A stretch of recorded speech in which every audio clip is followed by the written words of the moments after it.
2월 둘째 주 그룹 큐티 나눔입니다. 제목은 섬길 자를 택하라입니다.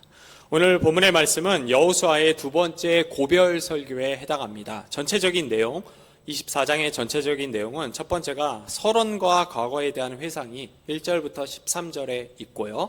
두 번째로는 14절부터 24절까지는 언약을 다시 확인하는 것, 그리고 마지막은 언약을 봉인하는 내용으로 연결이 되어 있습니다. 여러분, 우리 교회 이름이 제가 예전에 설교할 때 한번 얘기한 적이 있는데, 우리 교회 정식 이 풀네임 전체 내용 이름이 개혁파 혹은 개혁주의, 장로교, 합동측, 동인교회라고 얘기한 적이 있습니다. 동인교회는 지역교회 이름을 뜻하고요, 합동이라는 것은 교단의 이름이죠. 그리고 장로라고 하는 것은 우리가 교회를 운영할 때 어떤 정치를 선택할 것이냐 라고 이야기를 했고, 그 다음에 마지막 하나가 남는데 이게 개혁파 혹은 개혁주의라고 하는데, 요 개혁주의 개혁파라고 할 때 동의어가 언약입니다.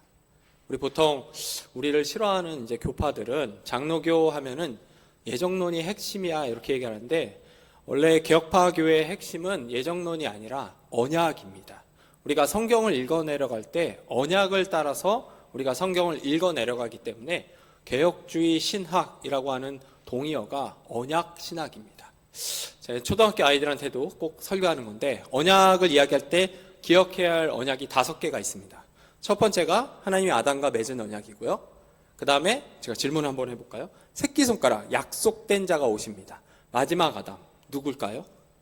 예수님. 예, 잘 아시네요. 예수님이시고요. 혹시 모르셔도 이렇게 아는 척하고 계시면 돼요. 이렇게 하시면 돼요.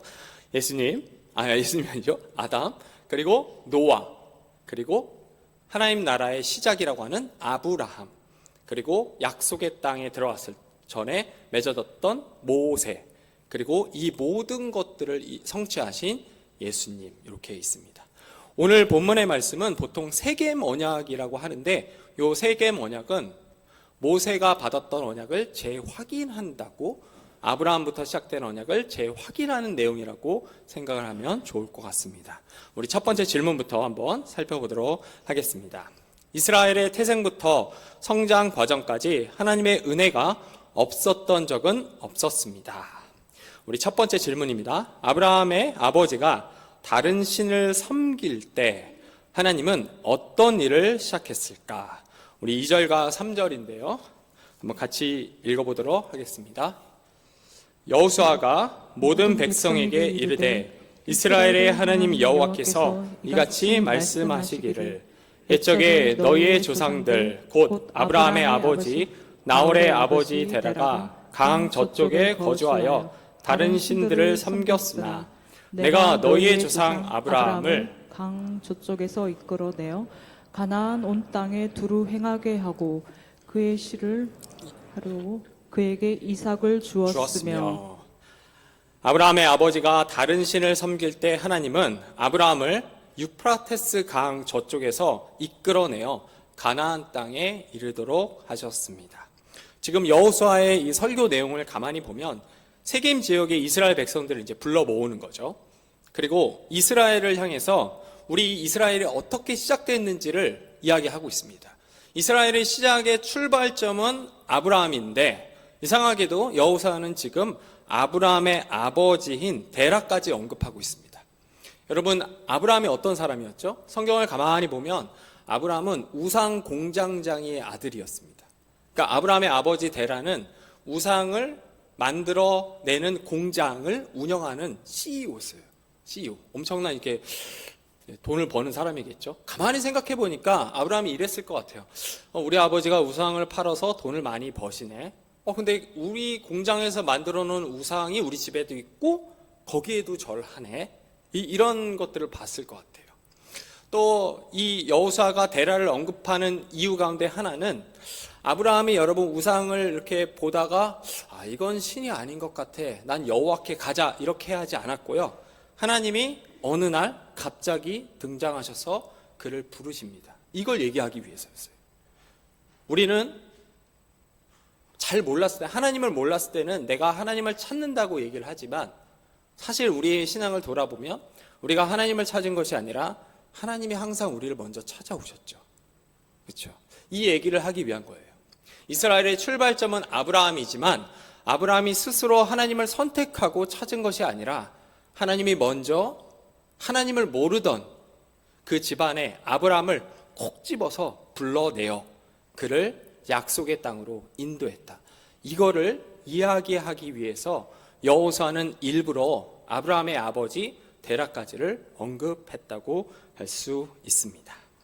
우리 두 번째 질문 보도록 하겠습니다. 이스라엘 백성이 애굽에서 부르짖을 때 하나님이 행하신 일은 무엇입니까? 라고 되어 있는데요.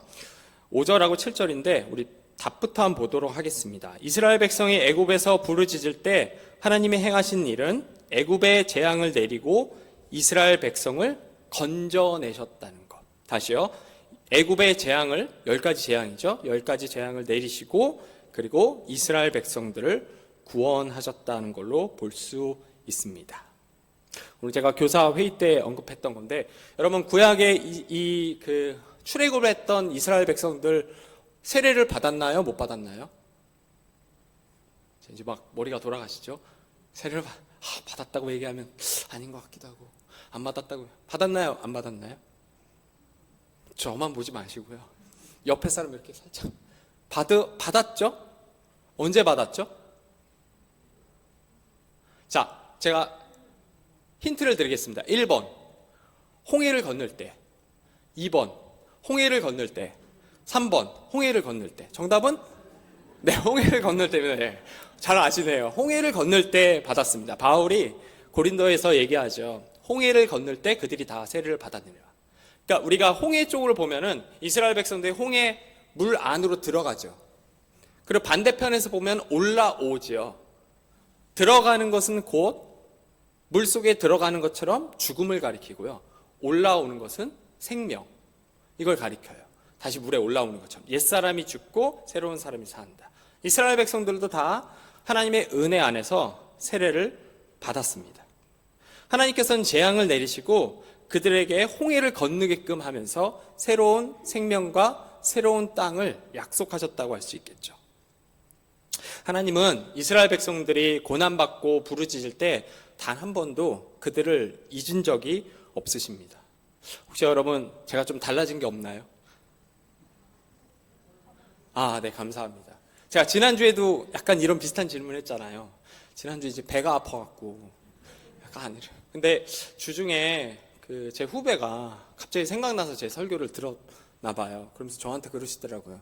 자기 목사님 아버지도 그런 적이 있으셔갖고 강대상 밑에 이렇게 요강 비슷한 걸 갖다 놨다고 저한테 제 후배가 형도 그거 하나 갖고 다니까 이러더라고요. 제가 지난주 설교를 하면서 속으로는 주님 이 시간을 잘 버티게 해주십시오 이렇게 기도를 했습니다. 잘 버텼죠. 그렇죠?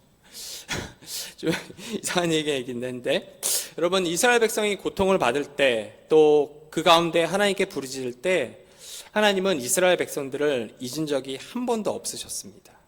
오히려 이스라엘 백성들의 목소리를 듣고 그들을 구원하기로 결심하셨죠. 여러분 왜 하나님께서 이스라엘 백성들의 목소리를 듣고 구원하기로 결심했을까요? 그거는 아브라함부터 시작된 약속 때문입니다. 참 이해가 안 되는 것 중에 하나는 하나님께서 우리가 하나님을 찾지 않아도 하나님이 우리를 먼저 찾아오신 다음에 내가 너를 선택했고 내가 너로 구원을 이룰 거야 이 얘기를 먼저 하십니다. 이게 이해가 안 돼요. 우리한테는 너무 축복이지만. 그리고 하나님은 그 약속을 반드시 지키시는 분이세요. 그 이야기를 아브라함에게 하셨잖아요. 내가 너로 큰 민족을 이루고 그래서 하나님은 이스라엘 백성들이 아브라함으로부터 시작된 백성들이기 때문에 그 약속, 그 언약을 지키기 위해서 그들의 목소리를 듣고 그들에게 찾아와 그들을 구원하신 겁니다. 여러분 이 신앙이 여러분에게도 동일하게 있으시죠? 있으셔야 됩니다. 이게 구원이고 이게 하나님께서 우리에게 약속하신 언약이기 때문입니다. 우리 세 번째 질문 보겠습니다. 가나안 족속이 이스라엘과 싸우려 할 때 하나님은 이스라엘을 어떻게 도우셨습니까? 우리 11절과 12절인데요. 제가 한번 읽어보겠습니다. 너희가 요단을 건너 여리고에 이른즉 여리고 주민들 곧 아모리 족속과 브리스 족속과 가나안 족속과 헷 족속과 기르가스 족속과 휘 족속과 여부스 족속이 너희와 싸우기로 내가 그들을 너희 손에 넘겨 주었으며 내가 왕벌을 너희 앞에 보내어 그 아모리 족속의 두 왕을 너희 앞에서 쫓아내게 하였나니 너의 칼이나 너의 활로써 이같이 한 것이 아니며 라고 되어 있습니다. 가나안 족속이 이스라엘과 싸우려 할 때 하나님은 가나안 족속을 이스라엘 손에 넘겨주시고 왕벌을 보내어 아모리 족속 두 왕을 쫓아내셨다고 되어 있습니다. 저도 예전에 이 왕벌이 뭘 뜻할까 고민을 하면서 그냥 지나간 적이 있는데 요번에 말씀을 준비하면서 좀 살펴봤습니다. 여러 가지 책을 이제 보니까 나왔던 내용 중에 하나는 왕벌이 정확하게 무엇을 뜻하는지가 분명하지 않다는 것, 그리고 고대 근동 전쟁에서 곤충을 전쟁의 도구로 사용한 적은 있지만 왕벌에 대한 기록은 없다고 합니다. 그래서 가장 설득력 있는 해석 중에 하나는 이 왕벌이 하나님을 만났을 때 이스라엘의 적군인 가나안들이 느끼는 공포와 공황 상태를 상징한다고 이야기를 합니다. 근데 사실 여러분, 그 왕벌이 무엇을 뜻하는지는 그렇게 중요하지 않습니다. 진짜 중요한 건 뭐냐면 하나님께서 말씀하신 이게 성취되었다는 게 제일 중요하죠. 왕벌이 뭘 뜻한 것이 아니라 이게 뭘 뜻하든 간에 하나님께서 말씀하신 그 말씀이 성취되었다는 것이 가장 중요합니다. 그래서 출애굽기 23장 28절을 보면 내가 왕벌을 내 앞에 보내리니 그 벌이 히위 족속과 가나안 족속과 헷 족속을 내 앞에서 쫓아낼 것이다 라고 얘기하셨는데 바로 그 다음 절 29절을 보면 끝부분에 이렇게 되어 있습니다. 내 앞에서 조금씩. 그러니까 다시 정리해보면 이런 거죠. 하나님께서 이스라엘 백성에게 얘기하신 거예요. 왕벌을 보내서 그들을 다 쫓아낼 건데 조금씩 사라질 거야. 우리가 가나안 땅 정복 전쟁을 잘 기억해 보면 여호수아가 이스라엘 백성을 데리고 들어갔을 때 단번에 가나안 온 땅을 획득하지 않았습니다. 심지어 전부 다 점령하지 않아갖고 나중에 그게 피해가 되죠. 조금씩 정복을 했어요. 그러니까 여기서 중요한 것은 왕벌이 무엇인가가 아니라 하나님께서 말씀하신 것은 반드시 이루어진다라는 것으로 알 수 있습니다. 나눔 1입니다. 아브라함이 유프라테스 강을 건널 때, 또 이스라엘 백성이 홍해와 요단강을 건널 때 언제나 하나님의 은혜가 있었습니다. 이스라엘의 모든 역사가 하나님의 은혜였습니다. 하나님이 우리에게 베풀어 주신 강을 건너게 하는 은혜, 강을 건너게 하는 은혜가 무엇인지 나누어 봅시다. 우리 두 번째 질문도 살펴보겠습니다. 이스라엘은 하나님과 우상 사이에서 머뭇거릴 수가 없습니다. 첫 번째 질문입니다. 여호수아가 백성에게 강력히 촉구하는 바는 무엇입니까? 우리 14절과 15절도 한번 같이 읽겠습니다. 그러므로 이제는 여호와를 경외하며 온전함과 진실함으로 그를 섬기라. 너희의 조상들이 강 저쪽과 애굽에서 섬기던 신들을 치워버리고 여호와만 섬기라. 만일 여호와를 섬기는 것이 너희에게 좋지 않게 보이거든 너희 조상들이 강 저쪽에서 섬기던 신들이든지 또는 너희가 거주하는 땅에 있는 아모리 족속의 신들이든지 너희가 섬길 자를 오늘 택하라. 오직 나와 내 집은 여호와를 섬기겠노라 하니. 아멘. 여호수아가 백성에게 강력히 촉구했던 바는 여호와 하나님을 섬길지 아니면 이방신을 섬길지를 결정하라라는 내용이었습니다. 우리가 방금 앞에서 살펴봤던 1번 질문 내용들 있죠. 여기서 살펴보았던 것처럼 여호수아는 하나님께서 어떻게 이스라엘 백성과 함께 하셨는지 그 은혜를 설명하고 있었습니다. 그리고 나서 여호수아는 곧바로 나와 내 집은 오직 여호와 하나님을 섬길 것이다. 이제 너희가 결정해라. 너희는 어떻게 할지 이 질문을 하고 있는 거죠. 이에 이스라엘 백성들은 우리도 하나님만 섬기겠다고 대답을 합니다. 여러분은 왜 이스라엘 백성들이 여호수아의 도전적인 질문 앞에서 여호와 하나님을 섬기겠다고 했을까요? 그 내용을 두 번째 질문과 연결되기 때문에 바로 또 살펴보도록 하겠습니다. 이스라엘 백성이 오직 여호와만 섬기겠다고 결심한 이유는 무엇입니까? 이스라엘 백성이 여호와 하나님만 섬기겠다고 결심한 이유는 애굽에서 구원하여 가나안 땅으로 인도하신 분이 여호와 하나님을 분명히 않았기 때문입니다. 우리를 구원하신 분은 여호와 하나님 딱 한 분이시다. 이거를 이스라엘 백성들, 여호수아의 고별 설교를 듣고 있던 이스라엘 백성들이 분명하게 알고 있었어요. 그래서 여호수아의 도전적인 질문 앞에서 우리는 여호와 하나님을 섬기겠다고 결정했다고 할 수 있습니다. 나눔 2입니다. 사람은 하나님을 섬기지 않으면 우상을 섬깁니다. 따라서 우리의 삶은 언제나 하나님을 섬기냐 아니면 우상을 섬기냐 하는 선택의 연속입니다. 이런 선택의 기로에 섰던 경험을 나눠보고 하나님을 선택하는 데 걸림돌이 되는 것은 무엇인지 이야기해 봅시다. 나눔 3, 지난날에 하나님이 보이신 은혜와 능력을 기억해야 지금 올바른 선택을 할 수 있습니다. 하나님이 내게 베푸신 은혜, 내가 새로 깨달은 하나님의 은혜를 나눠봅시라고 되어 있습니다. 제가 말씀을 준비하면서 여호수아의 마지막 고별 설교, 이스라엘 백성들을 세겜 지역에 불러다 놓고 하나님이 우리를 향해서 이런 은혜를 보여줬단다. 나는 이제 여호와 하나님만 섬길 건데 너희들은 어떻게 할지 선택해라. 요 장면을 놓고 제가 몇 가지 중요한 사항들이 좀 눈에 보여졌습니다. 첫 번째는 여호수아가 이스라엘 백성들에게 설명을 할 때 자기가 경험했던 것들을 이야기했다는 거죠. 물론 이스라엘 역사라고 할 수 있는 간접적인 이야기도 했습니다. 아브라함 같은 것들. 근데 직접 경험한 이야기를 이제 했어요. 저도 이제 기억나는 것 중 하나가 이제 명절에 예배 드릴 때 우리가 어떻게 하나님을 믿게 되었는지 이 이야기를 할 때 사실 저는 이제 성이 우씨니까 우씨가 어떻게 시작되는지 어릴 때 전혀 들리지가 않는데 어떻게 하나님을 믿게 되었는지 아버지가 자신의 경험을 나눌 때 눈이 초롱초롱해지는 걸 저도 느꼈어요. 여러분들 이제 저도 그런데 설교를 할 때도 보면은요. 막 간접적인 경험보다 직접적인 경험 이야기를 하시면 대부분 이렇게 설교 처음 듣다가 이렇게 듣다가 딱 이런 거 느끼거든요. 이게 직접적인 경험이 사실 굉장히 설득력이 있습니다. 전에 사역했던 교회 청년 한 명이 세이프 가드라고 하죠. 수영장에서 알바를 했는데 아무리 안전 수칙을 얘기해도 안 듣는데요. 그래서 저한테 하소연을 하는데 제가 문득 떠오른 게 있어갖고 혹시 사고 난 적 없어요? 거기 했더니만 안 그래도 한 달 전에 크게 한번 사고 났다고. 그거 한번 얘기해 보세요. 했더니 교회에서 A3로 사고 난 그거 사진 비슷한 거를 이렇게 출력을 하더라고요. 그러더니 한 주가 지나서 오더니만 목사님 하더니만 됐어요. 그래. 왜? 했더니 이렇게 그 사진을 딱 보여줬고 이렇게 얘기했대요. 한 달 전이었습니다. 사람이 죽을 뻔했습니다. 그랬더니만 사람들이 가만히 조용히 다 듣는데요. 여호수아에게 이 설득력 있었던 이유 가운데 하나는 하나님의 은혜도 있지만 자기가 경험했던 것을 실제로 나눴다는 거죠. 여러분 하나님을 만난 경험이 있으시죠? 그 경험을 나눌 때 그게 전도가 되고요.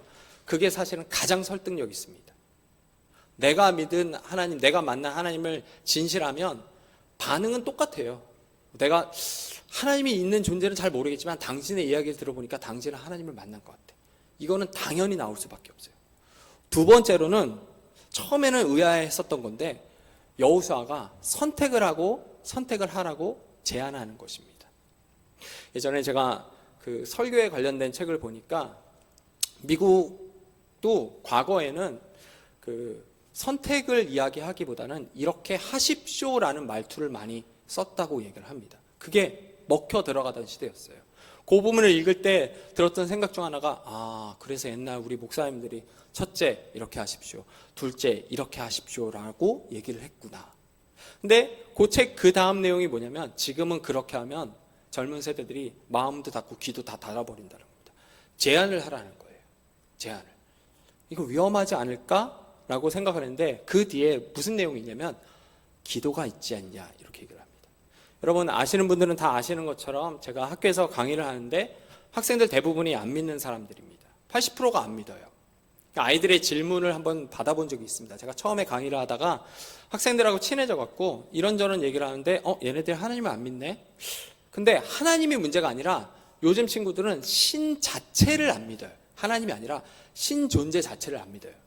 그래서 학교에서 하지 말라고 했는데 아무리 생각해도 이거를 해야 될 것 같아 갖고 하지 말라는 변증을 좀 하고 싶어서 아이들한테 왜 신을 안 믿냐라는 질문을 내라고 했어요. 질문 써서. 대부분은 뭐 이런 질문도 있습니다. 학교 다닐 때 6년 내내 왕따 당한 친구도 있어요. 또 어떤 친구들은 정말 간절히 기도했는데 응답하지 않으셨습니다. 이런 질문도 있었는데 가장 많은 공통적인 질문은 눈에 보이지 않기 때문에, 또 다른 하나는 신이 존재하는데 어떻게 고통과 아픔이 있냐, 이 질문이 가장 많이 나왔어요. 또 하나가 이제 진화론에 관한 거죠. 제가 그런 이야기를 했어요. 니네 둘이 서로 좋아한다고 쳐봐. 근데 그 안에서 흐르는 썸, 사랑, 과학의 눈으로 그걸 발견할 수 있냐? 가만히 있는 거예요. 왜냐하면 한 번도 그런 생각을 안 해봤거든요. 이제 본인들은 과학 최첨단 시대를 살아가는 사람들이라고 생각했기 때문에 과학으로 증명할 수 없는, 눈에 보이지 않는 것들은 믿을 수 없다라고 얘기를 하는 겁니다. 그래서 제가 얘기를 한 거예요. 윤리, 도덕, 사랑, 눈에 보여? 안 보이지. 썸 타는 거 과학자들이 눈으로 보고 공식으로 만들어서 니네 삶에 적용을 해서 갖다 대면 너희들이 교제할 수 있어? 가만히 있는 거예요. 지금까지 그런 생각을 한 번도 안 해봤거든요. 제가 열심히 변증을 합니다. 그럼 학생들은 대답을 못해요. 여러분, 그렇게 되면 이 학생들이 신이 있구나, 하나님을 믿어야겠다, 오늘부터 교회 가야겠다, 이렇게 할까요? 전혀 안 합니다. 왜 그럴까요? 사람의 마음을 바꾸는 건 하나님이거든요.